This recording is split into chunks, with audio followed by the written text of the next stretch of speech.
पहले हेडिंग डाल लो बेटा ऑन टू फंक्शन की, इसको समझना।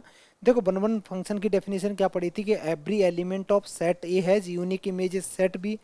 सेम यहाँ पे देखो, ये कहता है कि हम ऑन टू फंक्शन तब बोलेंगे जब रेंज फंक्शन की होगी वो कोडोमेन के इक्वल आ जाए।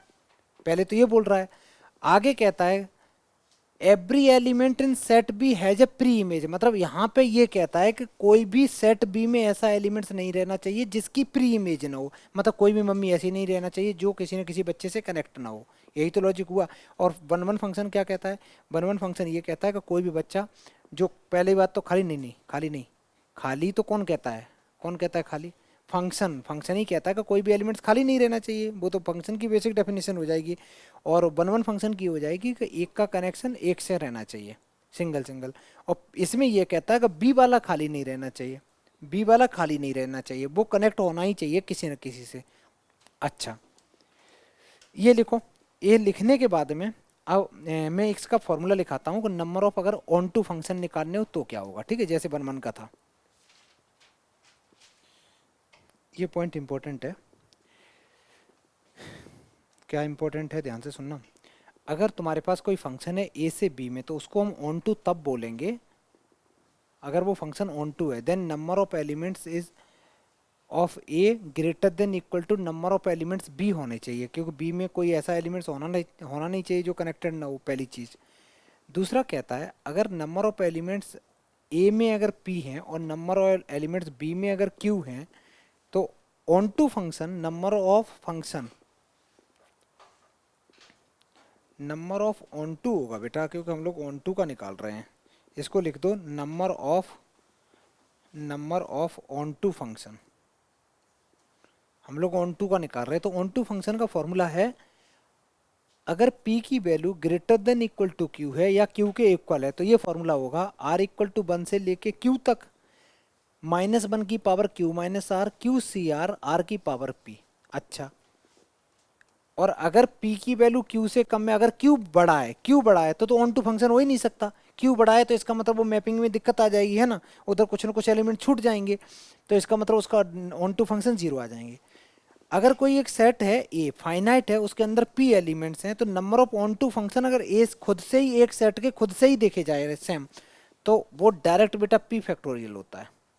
तो डायरेक्ट कितना हो जाएगा तुम्हारा p फैक्टोरियल। जल्दी लिखो, मैं क्वेश्चन लिख रहा हूँ।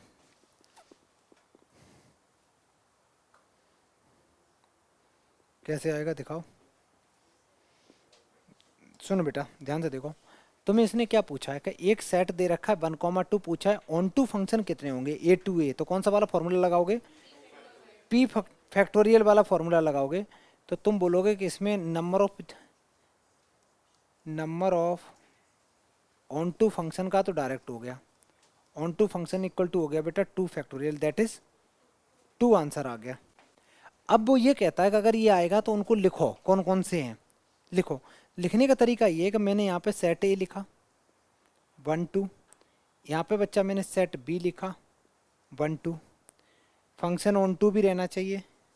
तो एक फंक्शन तो ये बना सकता हूँ मैं कि 1 का कनेक्शन 1 के साथ कर दूँ, देखते रहना बेटा, और 1 का कनेक्शन 2 के साथ कर दूँ, एक फंक्शन बन गया कि नहीं। एक तरीका तो मैं ये कर सकता हूँ, एक में उल्टा ऐसे भी तो लिख सकता हूँ, मैं एक लिख दूँ 2 1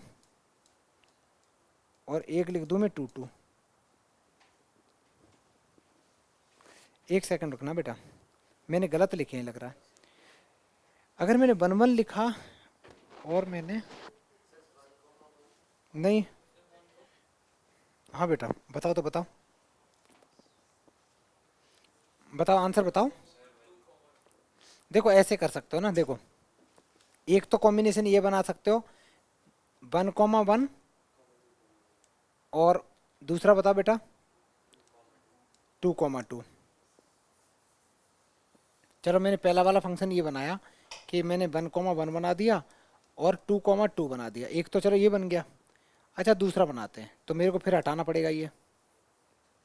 अब मैं ऐसे कर लेता हूँ 1,2 और 2,1।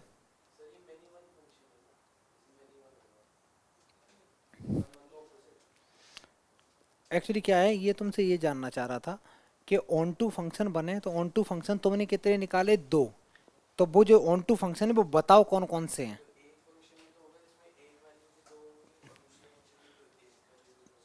देख लो, ध्यान से समझना, यहाँ दो एलिमेंट्स हैं। कोई भी जब पहला वाला ये वाला बनाया तो कोई भी एलिमेंट्स ऐसा हो रहा है कि रिपीट कर रहा हो या कुछ, नहीं ना। ये प्रॉपर एक ऑन टू फंक्शन है बेटा, प्रॉपर ये ऑन टू फंक्शन है। ये भी एक ऑन टू फंक्शन है, समझ में आ गया। ये दो फंक्शन है, ऑन टू फंक्शन कितने बन सकते हैं वो ये पूछ रहा था। सीधी बात है कि पहले केस में तुमने ये लिया कि ये बच्चा है, इसकी मम्मी ये है। और ये लिया कि अगर बच्चा टू है तो उसकी मम्मी जो है वो टू है। और सेकंड केस में लिया कि वन को टू से कनेक्ट कर दिया, टू इमेज है और टू की वन इमेज है। बस यहाँ पे क्या है, नंबर सेम है, इसलिए थोड़ी सी कन्फ्यूजन आ रही है। करेक्ट आंसर ये है। समझ में आया? किसी को डाउट हो तो बताओ। समझ में आ गया बेटा? अब नेक्स्ट करते हैं। देखो बेटा, यहाँ से समझते हैं। तीसरे नंबर पे हम लोगों का आता है बाइजेक्टिव फंक्शन। तो बाइजेक्टिव फंक्शन क्या कहता है? ये कहता है कि एक फंक्शन बाइजेक्टिव तब होगा जब ये वन वन भी हो और ऑन टू भी हो। ये क्वेश्चन एग्जाम में खूब आता है, ठीक है, प्रूव करने के लिए भी पूछा जाता है। अब आगे कह रहा है ये, एक फंक्शन बाइजेक्टिव तब होगा जब number of elements of A equal to number of elements in B होंगे। ये क्यों होंगे, ध्यान से सुनना। वन वन की कंडीशन क्या होती है? वन वन की कंडीशन होती है every element of set A has equal, मतलब every element of set A has unique image in set B. और बेटा ऑन टू क्या कहता है? कहता है कि सेट बी में कोई एलिमेंट्स होना नहीं चाहिए। समझ में आ गया ये? तो इसका मतलब ये होगा कि दोनों चीजें तुम चाहते हो कि वन वन हो ऑन टू भी हो, तो वो तभी हो सकता है कि जब दोनों में एलिमेंट्स एग्जैक्ट सेम हो, पहली चीज। दूसरा सुनो, तो नंबर ऑफ एलिमेंट्स अगर मान ले बेटा सेट ए में पी है, सेट बी में क्यू है, तो नंबर ऑफ बाइजेक्टिव फंक्शन क्या होंगे? जब पी और क्यू इक्वल ही नहीं होंगे तो बाइजेक्टिव की तो बात ही नहीं कर सकते, तो बाइजेक्टिव तो डायरेक्ट जीरो हो गए। और अगर पी और क्यू डिफरेंट है मतलब सॉरी सेम है, तो पी फैक्टोरियल होगा। समझ में आया? अगर नंबर ऑफ एलिमेंट सेट ए में और सेट बी में अलग अलग हैं तो बाइजेक्टिव हो ही नहीं सकता। ठीक है, बाइजेक्टिव हो ही नहीं सकता। बाइजेक्टिव की पहली कंडीशन क्या है कि सेट ए और सेट बी में एग्जैक्ट सेम एलिमेंट्स होने चाहिए, और सेम नहीं है तो जीरो कर दो। ये फॉर्मूला हो गया तुम्हारा।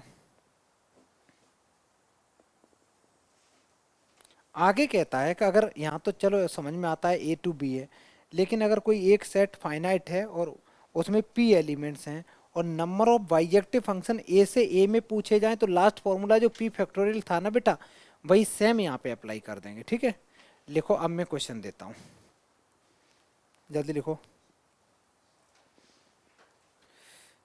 देखो बेटा, अगर कोई बोले कि मैनी वन कौन होता है, तो अब मैनी वन को तो चेक करने का कोई फंडा ही नहीं है। जो फंक्शन वन वन नहीं होगा वो क्या होगा बेटा? वो डायरेक्ट मैनी वन होगा। और जो फंक्शन ऑन टू नहीं होगा, ऑन टू नहीं होगा, वो क्या होगा? इन टू फंक्शन होगा। ठीक है, लिखो जल्दी से, डेफिनेशन लिख लो।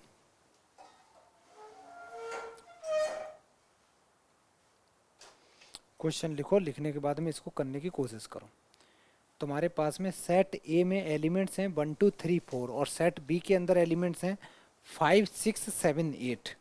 इसको प्रूव करने का बड़ा आसान सा तरीका है।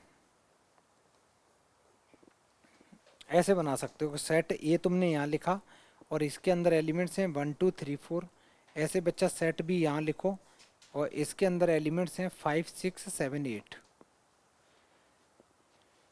यहाँ देखना रिलेशन, एक बार देखो। ये जो रिलेशन दे रखा उसके हिसाब से हम यहाँ कनेक्ट करेंगे। वन को किससे कनेक्ट कर दें? वन को फाइव से कनेक्ट करेंगे।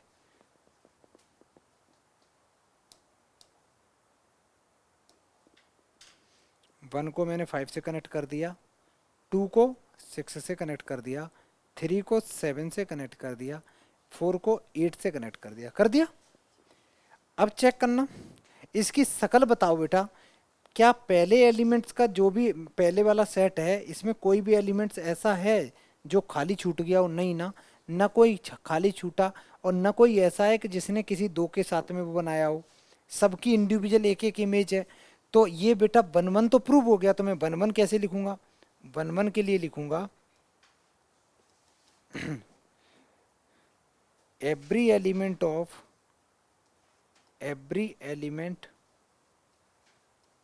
Of set A has pre image in set B, has pre image, नहीं प्री नहीं, हैज इमेज, यूनिक इमेज लिख सकते हो direct, has unique image in set B, in unique image in set B. अगर ऐसा हो गया therefore it is one one, one one prove हो गया। अच्छा ऑन टू की डेफिनेशन मैंने क्या बताई थी कि every element of set B have क्या होना चाहिए, pre image in set B. तो हर एक का है, तो कोई भी ऐसा है नहीं जो बच गया हो, है ना बेटा, सारे के सारे कनेक्ट हो गए, तो उसकी भी therefore it is one one onto दोनों हो गया। ऑन टू में क्या होता है कि एवरी एलिमेंट सेट बी, वो जरूरी नहीं होता, दूसरी चीज जरूरी होती है, ठीक है बेटा। इसमें कोई एलिमेंट्स ऐसा है जो बच गया हो, नहीं ना, तो बस ऑन टू की यही डेफिनेशन होती है कि every element of set B has pre image, मतलब प्री इमेज होनी चाहिए बेटा। तो मैं यहाँ लिख रहा हूँ ऑन टू की डेफिनेशन।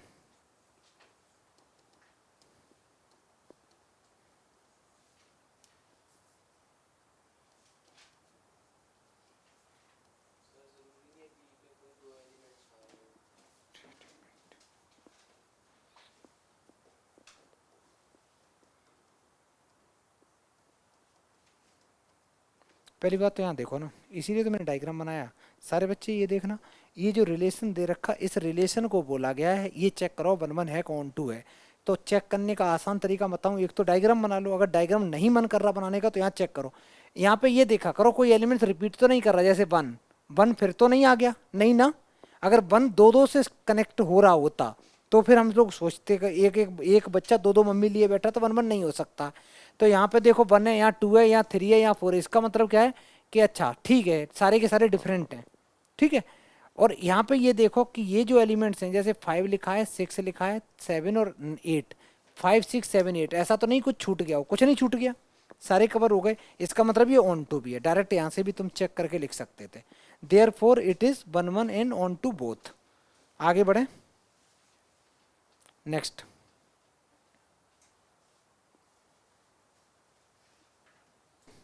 लिखने के बाद में पहले इसको डायग्राम से सोचो, है ना बेटा, डायग्राम से सोचो।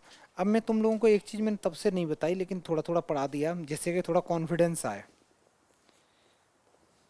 याद रखना बेटा, जो ए वाला डायग्राम होता है हम लोग बनाते हैं, इस केस में अगर मैं ए का डायग्राम बनाऊं तो ए का डायग्राम मैंने ये बना दिया। ए के अंदर में क्या एलिमेंट्स हैं, माइनस वन जीरो वन, ये हो गया तुम्हारा सेट ए टू ए है ना, तो ये ए हो गया। इधर भी बेटा ए ही है, इसके अंदर भी एलिमेंट्स यही है, इसमें भी ए टू ए दे रखा है ना। लेकिन एक बड़ी मजेदार बात है, यहाँ पे कुछ एक्स टू एक्स स्क्वायर दे रखा है, इसका मतलब एक्स पुट कर रहे हो एक्स स्क्वायर आ रहा है। कभी भी ऐसा लिखा होता है, ये होता है एफ ऑफ एक्स और ये है एफ ऑफ एक्स की वैल्यू। तो यहाँ पे जो फंक्शन है वो है f of x equal to x square, समझ में आया, f of x equal to x square है। अगर यहाँ पे जो लिखा हुआ है उसको लिखने का ये तरीका है कि तुम जो भी एक्स की वैल्यू पुट कर रहे हो, वो यहाँ जो आउटपुट निकल के आ रहा है भाई, वो उसका स्क्वायर होके आ रहा है, ठीक है। अब देखते हैं, अगर मान ले बेटा मैं माइनस वन का एक्स की जगह पे माइनस वन अगर पुट करता हूँ, ये कौन है, ये डोमेन है, ये डोमेन है, ये मैं अगर एक्स की जगह पुट करता हूँ तो माइनस वन का स्क्वायर कितना आएगा, प्लस वन आएगा। अगर ये प्लस वन आएगा इसका मतलब है माइनस वन पे आंसर मेरा प्लस का वन आ रहा है। अगर मैं जीरो लेता हूं, यहां जीरो पुट कर रहा हूं तो आंसर कितना आ रहा है, जीरो। तो जीरो पे जीरो आंसर आ रहा है। और एक्स की जगह इस एक्स की जगह पे जब मैं वन पुट कर रहा हूं तो आंसर कितना आ रहा है, वन आ रहा है। क्या आ रहा है, वन ही आ रहा है। अब देखो यहाँ दो दो बच्चों की सेम मम्मी आ रही हैं, तो ये क्या नहीं हो सकता, वन वन नहीं हो सकता, वन वन नहीं हो सकता, पहली चीज तो वन वन नहीं हो सकता। अच्छा जी, एक बेचारी यहाँ पे एक एक मतलब एलिमेंट ऐसा है जिसकी प्री इमेज नहीं है, मतलब जिसका यहाँ पे क्या नहीं है, बेबी यहाँ पे मेंशन नहीं है, प्री इमेज नहीं है, तो इसका मतलब क्या नहीं हो सकता, ऑन टू भी नहीं हो सकता। अब इसी को अंग्रेजी के फॉर्म में लिख दो, कैसे हम लिखेंगे कि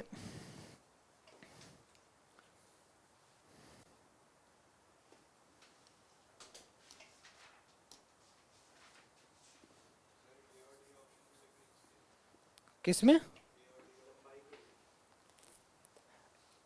ए में और डी में, इन तीनों में से कोई ऑप्शन नहीं है। ठीक है, नन का मतलब ये, नन का मतलब ये नहीं 1 1 1 2, नन का मतलब होता है कि इन तीन अलग ही खेल रहा है ये लड़का। सही है गुरु। ऊपर से पीसीएम मोल लिए, पीसीएम वाले को गलती करते फिर तो मन करता है ऐसे पकड़ो थप्पड़ी थप्पड़ मारो।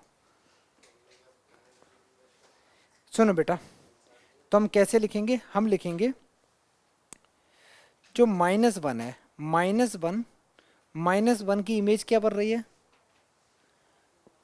-1 की इमेज, -1 की इमेज तुम्हारी बन रही है 1, और 1 की इमेज क्या बन रही है 1। दो दो एलिमेंट्स की अगर सेम इमेज बन रही है तो वो क्या नहीं हो सकता है। हाँ लिख दो बेटा, जल्दी लिख दो, ऐसे लिख दो, -1 and -1 have same image, therefore, आगे क्या लिख दो, 2 different elements can not have same image in B. यही तो होता है logic, 2 different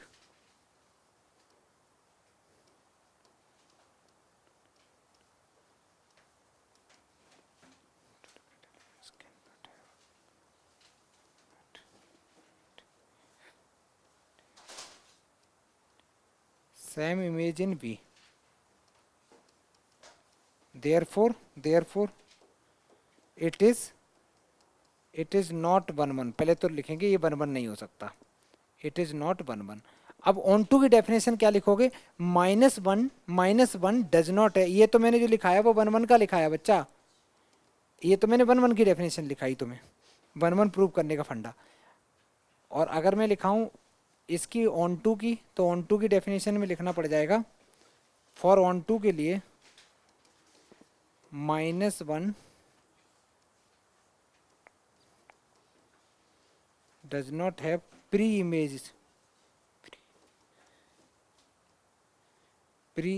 in set A, therefore it is not onto, ये onto नहीं हो सकता। ठीक है, ये onto नहीं हो सकता, जल्दी से लिख लो।